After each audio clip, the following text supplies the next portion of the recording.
Hello student, welcome back our YouTube channel. तो last lecture में हम लोगों ने डिस्कस किया था कि अवतल दर्पण द्वारा प्रतिबिंब कैसे बनता है। तो 4 स्थितियों के बारे में देखा था। तो उसमें 2 स्थितियां और होती हैं। तो चलिए आज उनको देखते हैं कि कैसे कहाँ पर क्या बनता है। तो देखिए यहाँ पे बात हो रही थी अवतल की। तो ये है अवतल दर्पण। अब ये रहा इसका मुख्य अक्ष, जहां पे ये कट करता है इसे क्या कहते हैं, ध्रुव कहा जाता है। देखिए ये मान लेते हैं क्या है, फोकस है, तो इसके दोगुने दूरी पर क्या होगा, ये सी होगा केंद्र। शायद सेंटर पर भी रखा गया था, सेंटर और फोकस के मध्य भी रखा गया था।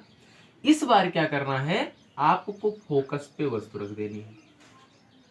ठीक, तो जब ये यहां से जाएगी, ठीक है, तो ये फिर वापस कहां से आएगी, फोकस पे रखेंगे तो फोकस से वापस आएगी। और मान लीजिए इसको केंद्र के सिधाने से डाल दें, इसको थोड़ा बड़ा बना लेते हैं। देखिए यहाँ पे इसको केंद्र के सिधाने से इसका फोकस, तो आप जानते हैं कि जब केंद्र के सिधाने से फोकस डाला जाता है तो वो उसी ओर वापस लौट आता है। अब ध्यान से देखो कि ये जो दोनों रेखाएं जो हैं ये वापस तो आ रही हैं, लेकिन एकदम सीधे सीधे निकल जा रही हैं।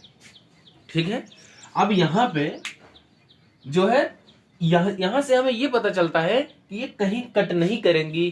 कहां पे कट करेंगी, जाकर के अनंत पर कट करेंगी। अनंत का मतलब जिस बिंदु का आपको पता नहीं है। तो यहां इस स्थिति में, कहने मतलब इस स्थिति 5वीं स्थिति थी, और इसमें लिखना है आपको कि जब वस्तु फोकस पर हो, जब वस्तु फोकस पर हो।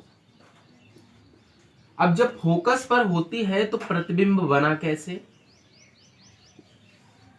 प्रतिबिंब पहली बात तो ये नीचे की लाइन में आ रहा है, तो प्रतिबिंब का आकार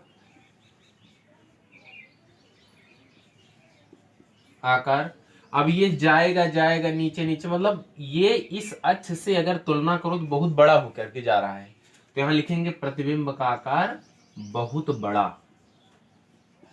बहुत बड़ा, यह विवर्धित बोला जाता है। प्रतिबिंब का आकार कैसा है, बहुत बड़ा है।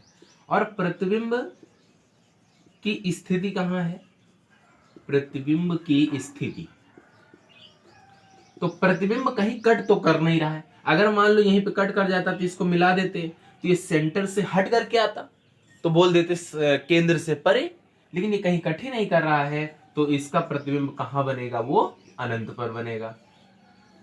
ठीक है, एक चीज और, प्रतिबिंब की प्रकृति कैसी है,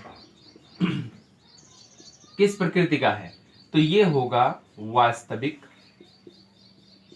उल्टा। ठीक है, तो इस जब वस्तु फोकस पर हो तो हमें इन 3 स्थितियों के बारे में पता चलता है। ठीक है, अब इसको हम इरेज करते हैं और अगला देखते हैं कि अगला क्या होता है। अब यहां पे अगली स्थिति के लिए बना लेते हैं।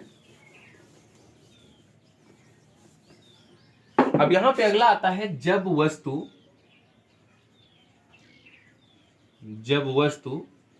फोकस व ध्रुव के मध्य हो, ध्रुव के मध्य हो।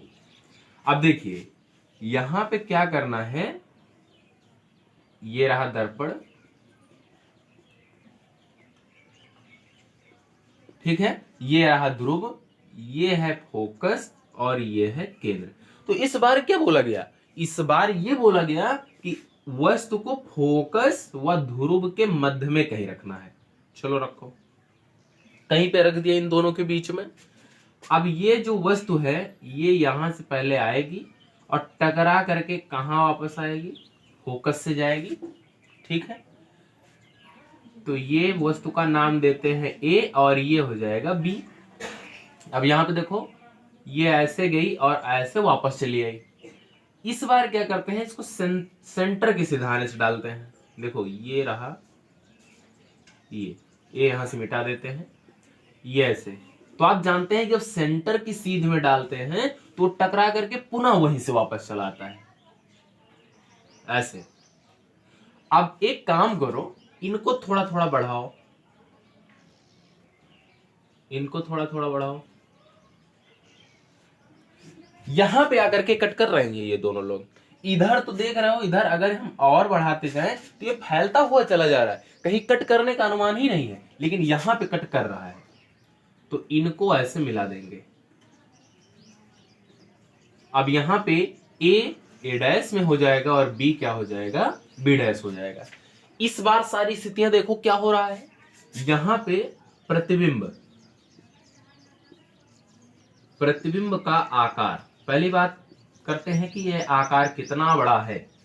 हम देख रहे हैं कि वस्तु इतनी बड़ी रखे थे और प्रतिबिंब इतना बड़ा बन रहा है, तो प्रतिबिंब का आकार क्या है, वस्तु से बड़ा है। आंसर क्या आया, वस्तु से बड़ा। अब इसकी प्रकृति की बात कर लेते हैं कि कैसा है ये प्रतिबिंब।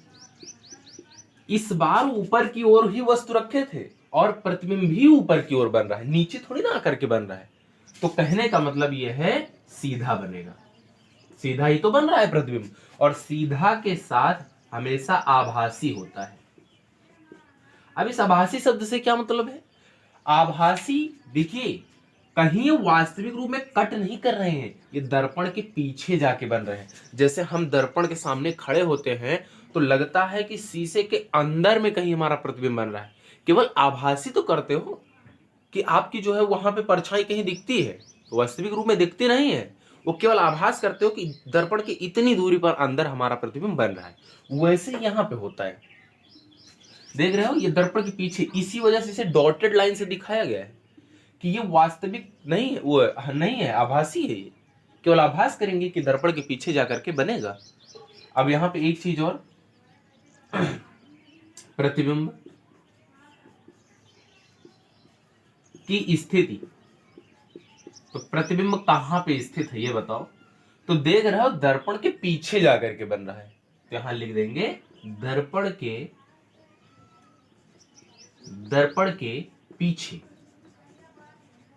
ठीक, तो 6 स्थितियों के बारे में आपको जानकारी दी गई अवतल दर्पण द्वारा प्रतिबिंब का बनना।